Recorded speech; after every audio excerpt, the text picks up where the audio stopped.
Thank you. It is the 16th of June, Rabbi Furst, Pierke, Avos. Good morning again. As Lou mentioned, as Rabbi Stone first here in Yerushalayim here on Zoom. We are learning Pierke Avos, our first year this morning. We are learning in the sixth parak, the Brisa, dealing with the Memches, the Rhyme Torah Nikas Bem, the 48 ways the Torah is acquired. And let's see. We left off. Anyone make a mark which sif we left off in? I think Kuf. Kuf Gimel, perhaps. Kuf Gimel. No Kuf Beis.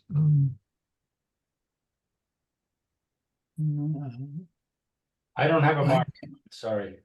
We got up to Kuf. Kuf, very good. Okay, fine. Okay, that's good. Vital, Mudo. Very good. Okay. Any volunteers to this meeting to begin with this morning? I volunteer.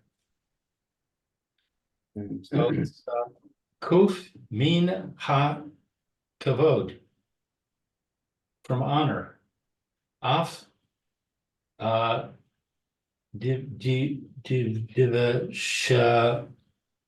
Divashamru Kol. I don't know Nun Lamed.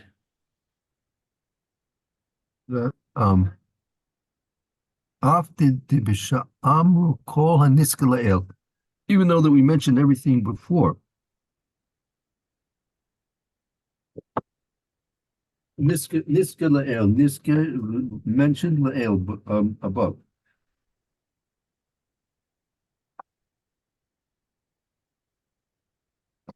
Okay, so even though everything has been mentioned above, Roy Hu Likvod Afal Pikain Lo Die Shalo Yir Daf Achar Kavod. It's fitting that there be honor, even though it's not sufficient, that it's not. What is your daf? That he's not your daf is to pursue. It's not enough that he's not pursuing after cover. Meaning again, like this has the Barach Mina cover, one of the 48 ways that we learn in our Torah that Torah is acquired is a person has to remove himself from cover, right? So even though Roy Hulakavit, meaning even though in truth he's Roy, to me, he's worthy of respect and he's worthy of honor. Meaning the one who's learning Torah is worthy of respect and worthy of honor. Afal Pikain Lo Dai Shlo Yidaf Acharkov. It's not, however, enough that he's running away from cover. Meaning he first of all has to run away from cover, right?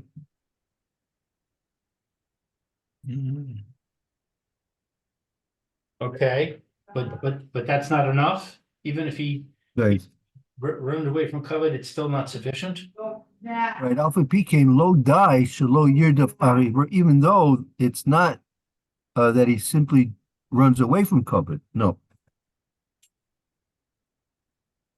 Ella, as he'll explain. Afilu Kishir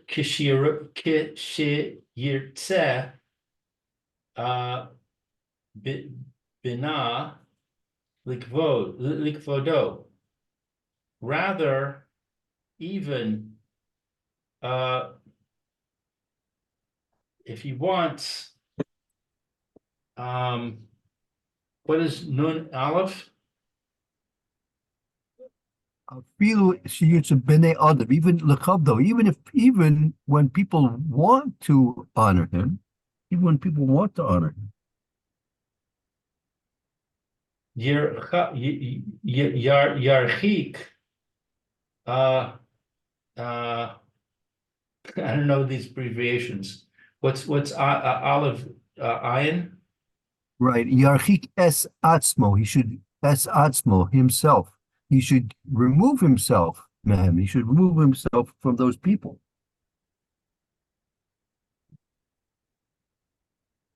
Mitzad tznius, from the perspective of tznius. Right. He had in order to maintain his status and level madrega of senius, he has to not only shun the covet that people want to give him, but he also has to remove himself from those people. He has to stay away from those people that want to uh, give him respect and honor. I mean, this is because of the aspect of tznius. Tznius, just to take a digression a little bit, tznius is something we usually, when we hear the word tznius, we think of women and how they're supposed to dress, right? But tznius is really something which is relevant not only to women but also to men, and it is a all-encompassing way of life, which is based upon the premise that he's not supposed to draw. A person is not supposed, he or she, man or woman, are not supposed to draw attention to themselves, right? It's not a midah. It's not a characteristic, a trait that we're desiring, that we draw attention to ourselves, and this is something which is, as they say, against the person's very own makeup, his very own nature. By nature, people want to be noticed. By nature, people want to be accepted. By nature, people want to be, right, included and accepted by other people. So the teva of a person is that his basic social interaction is to be made and to be done in a way that will give him recognition, right? Everyone wants recognition. But nevertheless, that desire for recognition is not to be expressed in the way that will draw attention to himself. That if he's going to do things in a way that will draw attention to himself, that he's violating the characteristic of tznius. And even as we're being taught over here, even if he's saying doing nothing, but let's say people, for whatever reason, they wish to honor him, they want to give him a position of public profile, right? So no, he has to not only run from those situations, but he has to even run from and displace himself, distance himself from those people who are desirous of giving him public recognition, because that's going to violate his midah of tznius. So let me ask you a Okay. question. Do I want to run to be the president? No, thank you. No.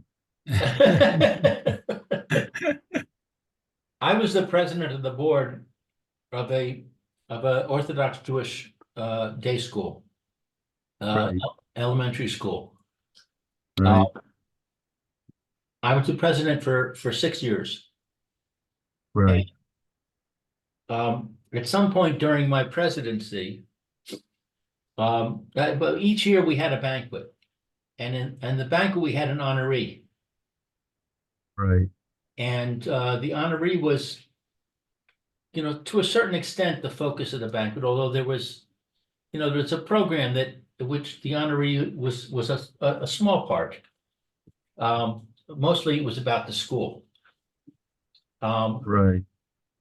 So every year, it was kind of difficult to find an honoree, who we gonna get? And, they would always decline, and then you'd have to be talking into it, and so on and so forth. So one year, the rabbi called me up and he said, "We want you to be the honoree." So I didn't really want to be the honoree. It didn't mean anything to me.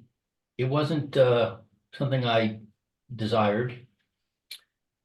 And I felt like, well, I'm doing him a favor. I'm doing the rabbi a favor because I know that it's a difficult thing to find an honoree.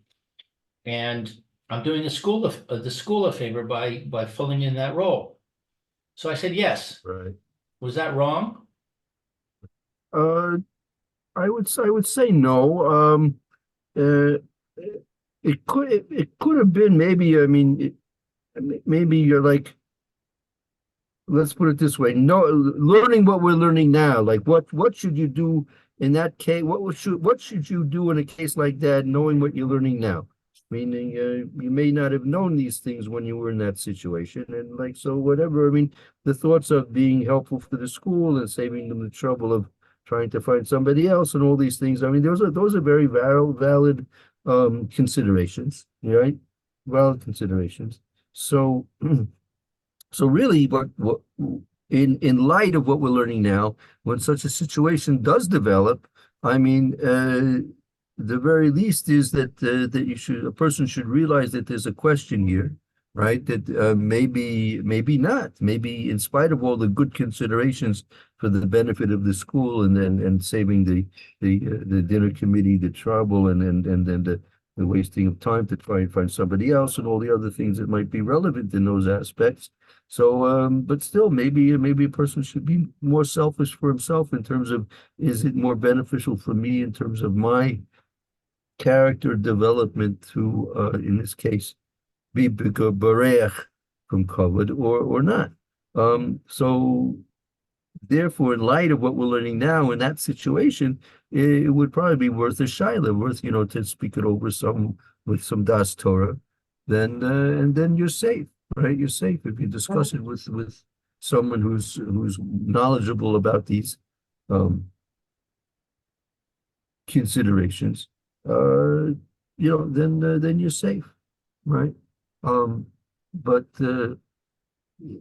that's why we should learn and try and teach ourselves the behavior of analyzing our situations in life and trying to seek das Torah to help us decide what we know when we're at crossroads, when we're making decisions to incorporate advising and counsel with rabbinical authorities, Talmidei Chachamim, that can help us to make the proper decisions. And even if it looks obvious that that the answer is either yes or no, it's obvious, right? As I say, common lingo, it's a non-brainer, right? So in spite of the fact that it might be obvious the answer, nevertheless, it's still very worthwhile and even very, very almost obligatory to ask das Torah nevertheless, because simply asking das Torah the question, sometimes some unknown aspects may come to fore. Number one, number two, getting the opinion and seeing how the das Torah analyzes the question or the situation may give you certain insights that, I mean, no two people look at any one situation the same way. And certainly Talmidei Chachamim that have been taught, if they're true, real Talmidei Chachamim, if they've been taught and if they understand the obligations and the hashkafas, the perspectives of aspects of the Torah, both in halacha and also in personal character development. So speaking it over with a proper Talmid Chacham is insightful, and just in terms of understanding the way a Talmid Chacham approaches a situation. And third and finally, even if again it's completely obvious that yes, this is what should be done, nevertheless, by seeking the advice of Das Torah, you get their bracha. You get the bracha of the Rav, the Talmid Chacham, the Rebbe, or the whatever it means, whoever it might be, you get their bracha, which is infinitely valuable in terms of success of what you want to try and achieve. Right? So yeah, like many times we think we can make decisions on our own, and we're big enough, and like I was speaking to somebody, and they were saying how they make very serious decisions, on a very on a daily basis almost. But nevertheless, if you that's what we say, Shimush Talmidei Chachamim. You get the Shimush of Talmidei Chachamim. You see how the Torah is at work in real life situations. So it's very beneficial from all these three different aspects. Number one, that again, all in these cases where it's obvious, and certainly if it's not obvious, if the question is a real question, then you definitely need to advise with and have counsel with Talmidei Chachamim. So therefore, these three aspects are very important. Last thing is getting the bracha. Secondly is having the insights of Shimush to see how the Talmid Chacham looks at the situation, and firstly is that you may have just simply going to ask the question many times brings new angles of analysis which weren't really there at the time, because the person's just thinking over the decision on his own. So yeah, it looks obvious, and then everything in the mind, as we've said, in the eye's mind, everything is true, right? Everything is true in the eye of the mind. But if you start speaking about it, then you find that it's not exactly, you can't express yourself so clearly, because it's maybe not so easily expressed. If it's not so easily expressed, that means it's perhaps not so easily understood. And then if you want to try and write something down, right, then it's even more difficult to be able to write something down. You have to have it very crystal clearly understood, because when a person is going to write something down, that means that there's going to be tangible proof of what his opinion was. So, and usually he's not going to be able to feign lack of forethought. The person's writing something down, you have to assume that he's writing it down in a serious way. So yeah, so it's looking, everything else being equal,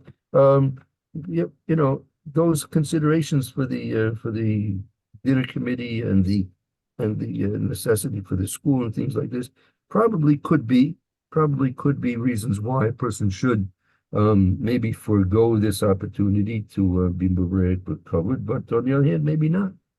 But yes, but again, as the point to be understood is that it should realize it's a question here, right? In spite of the fact there may be very good reasons why you should be doing it, still, nevertheless, it's always worthwhile to discuss it with the proper rabbinical authorities. So the person who was asking me to do this was my rabbi.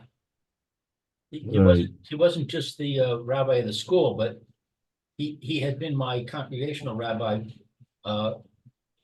for a couple of years also. I knew him very well, and we had a very good relationship.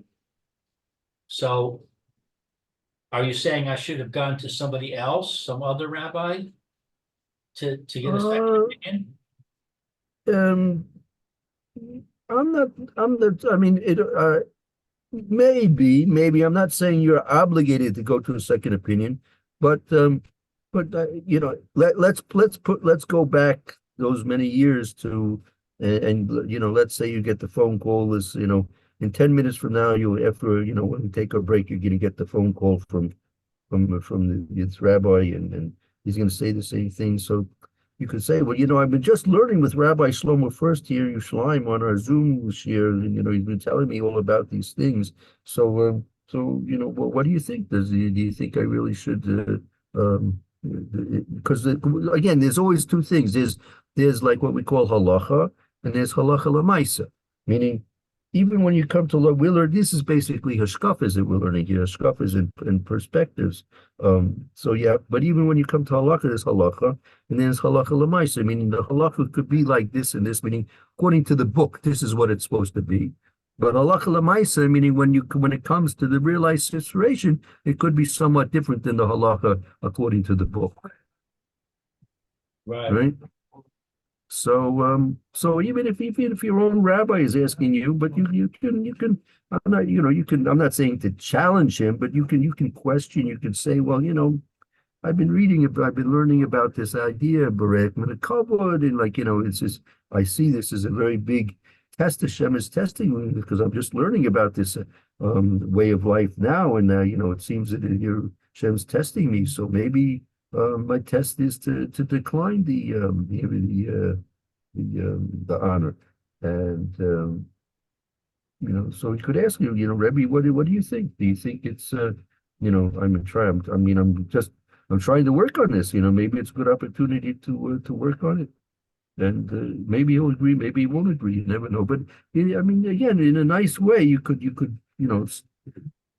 confront, challenge the Rebbe in a nice, polite way, respectful way, and just in terms, I just simply want to know. I simply, I'm ignorant. I don't know, and just want to know what to do to do the best thing, what I'm supposed to do.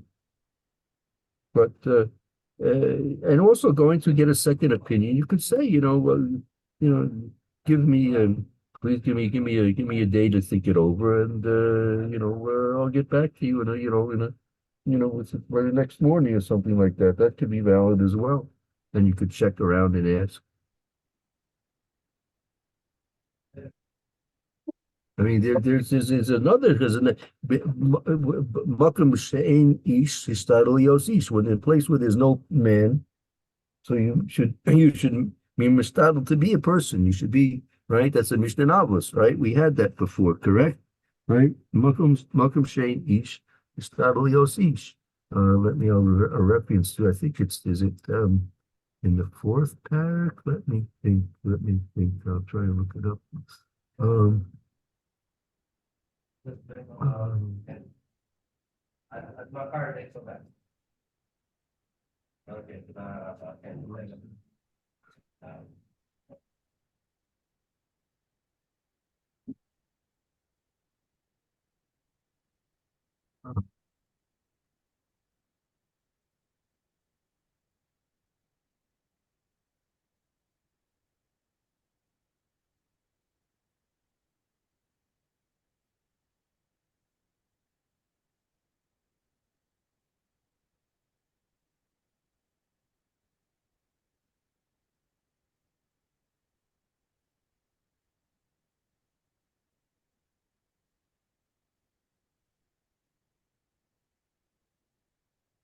If let's see, where is this? If you want a reference, we'll see.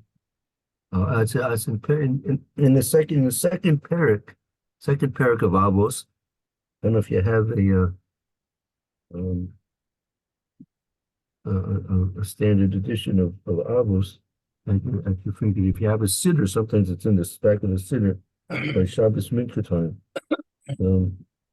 But there it says.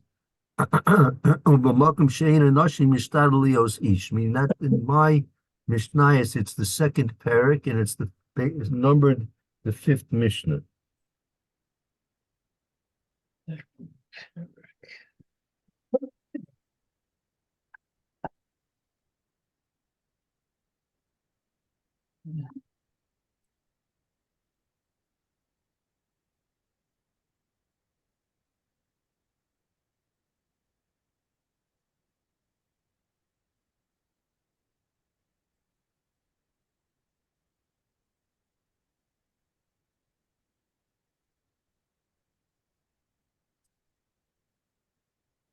Isn't it?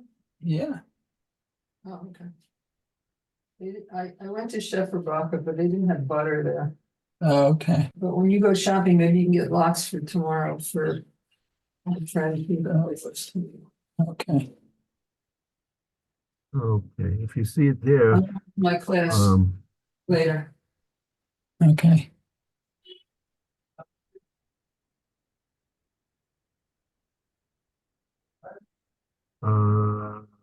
right. All right. You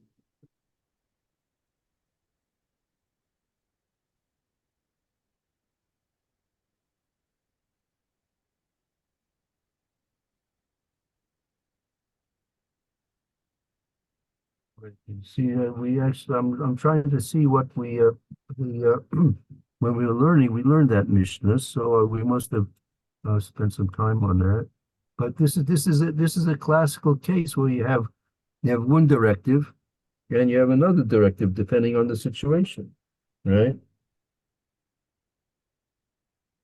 Hmm.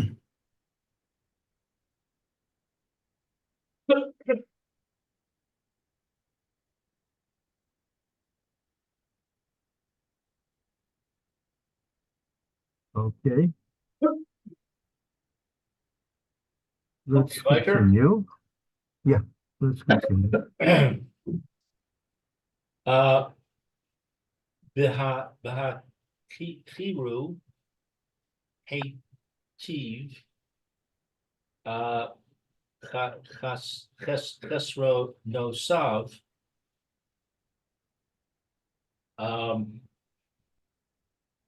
I don't know this word, Hakiru. So, so this is the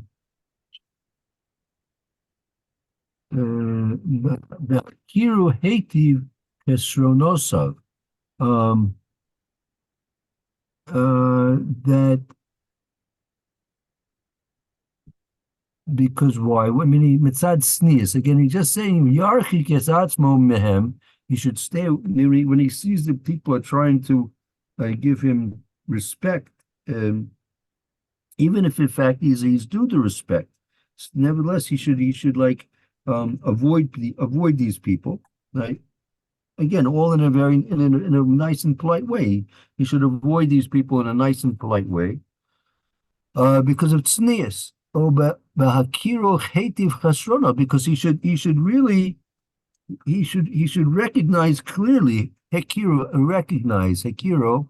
It means recognize hekiro, recognize hetiv very well, right? Chesro, his shortcomings. A person should recognize keenly his shortcomings. Now, this is also, which is the opposite of a person's nature. Kadosh Baruch Hu created us partly because of the necessity of self-preservation, that a person does not really dwell on his shortcomings. Right? In fact, the person normally will try and gloss over his shortcomings, right, and ignore them, right, and that's basically the work of the Yetzer Hara. Yetzer Hara is trying to make a person feel that he's perfect, he's infallible, he is the whatever you want to award him with, but he's obviously fit and deserving of the greatest award that can be bestowed upon any human being that ever lived in the world, right, Roy? Mm-hmm. But that's what the Yetzer Hara is talking. So a person has to take a realistic look at himself and think about his chesronos, think about his shortcomings. He said, well, even though I'm worthy of all the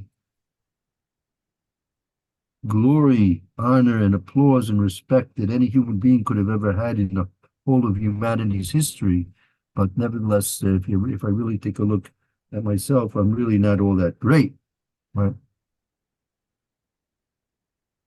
So by doing that, a person's going to temper his desire for fame and respect and renown.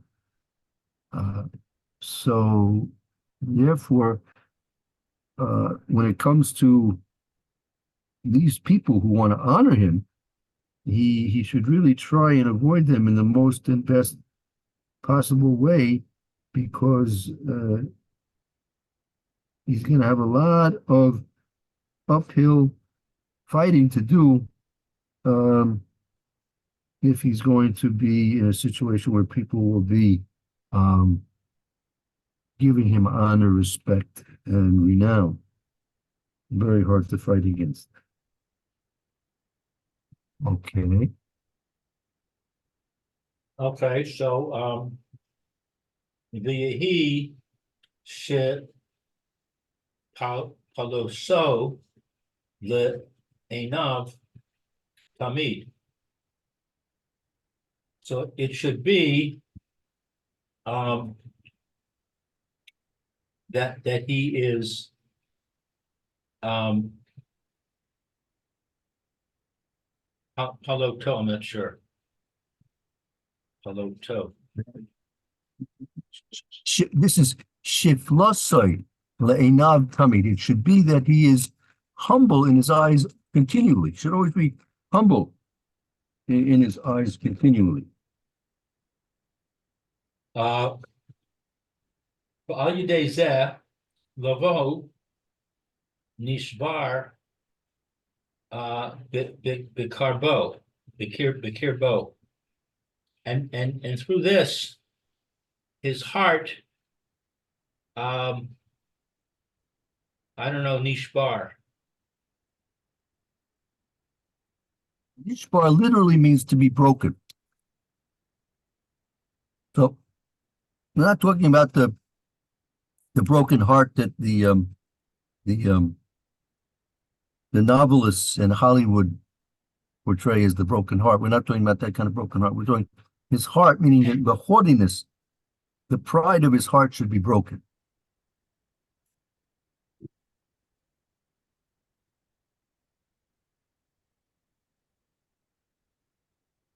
Okay.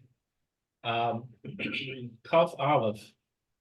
Should I continue? It's getting late. Okay, it's about 10. Yeah, let's see. Yeah, it's long. We're not going to finish. Okay, let's take a break here, I think. A good time to take a break. Okay, and we'll pick up with Kuf Aleph tomorrow, Mitzvah Shem. Right, see you tomorrow, Matashim. See you, Very good. Have a good afternoon, Roy. Later. Okay, have a good day, Roy. Thank you, Rabbi. Okay, we'll start again, Mr. Brewer. Kayak Lou. Few minutes. Yeah. Thank you. Thank you. A very good reading. Thank you. Okay.